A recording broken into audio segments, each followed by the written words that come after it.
Growing up, we always have these expectations, such as attending college, having a steady job, eventually getting married, and having a family of our own. You think those are the basic necessities in life, right? As we grow up, you learn your first words, and since I am Mexican American, I started learning the basic Spanish words like hola, adios, sí, and no. I grew up with all my cousins at my house, and my grandma living right next door, so it was never a dull moment. Since my grandma only spoke Spanish, it was always a race between my cousins and I to see who could pick up Spanish quickest and communicate with our grandma. And trust me, it was a challenge I did not want to lose.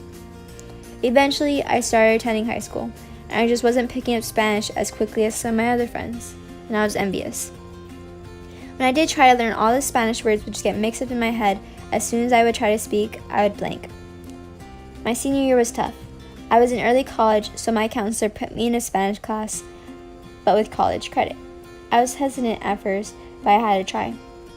On the first day of class, I of course got homework, and I tried to complete it right when I got home, but I couldn't understand anything on the paper. But to be fair, neither did my grandma when she tried to help me. Soon after, I dropped the class because I did not want to be scared of not knowing what was going to happen every time I walked through the class doors. That class was my reality check in a way. So every year since then, my mom has always told me I should learn to be fluent in Spanish in order for me to get a good job, especially down here in the valley. Which of course, she was right, no surprise. So now I'm a freshman in college and I'm still having the same problems I did in high school, which is still very frustrating for me. But before I continue with any of my experiences, I'm going to be honest. My Spanish is horrible. I cannot pronounce certain words and I totally blank with the simplest of phrases. And that isn't a great situation to be when you work at the outlet mall in Mercedes, which we all know everyone there is very heavy on the Spanish, and with my job, I have to communicate with my customers and to struggle every time I clock in.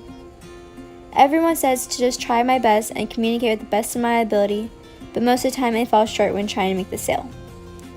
Most of the time it's my own coworkers that make fun of me for trying to say a certain word or phrase. But I don't let that stop me. I keep selling to the best of my ability no matter what language the customer speaks. So one day I needed to meet my quota, so I was trying extra hard that day, and with my luck I made $500 sale, and I was the happiest I could be. But the rest of the guys I work with were making fun of me because I wasn't being as talkative as I normally am, but because I really couldn't communicate. But in reality, I know they were just mad that they didn't get the sale. I know it's all lighthearted jokes, but I really do try. At the end of the day, I feel defeated because if I try, I get made fun of. If I don't try, people judge me. There is still a lot to learn when it comes to speaking Spanish, but I will continue to keep communicating with people even if I get made fun of.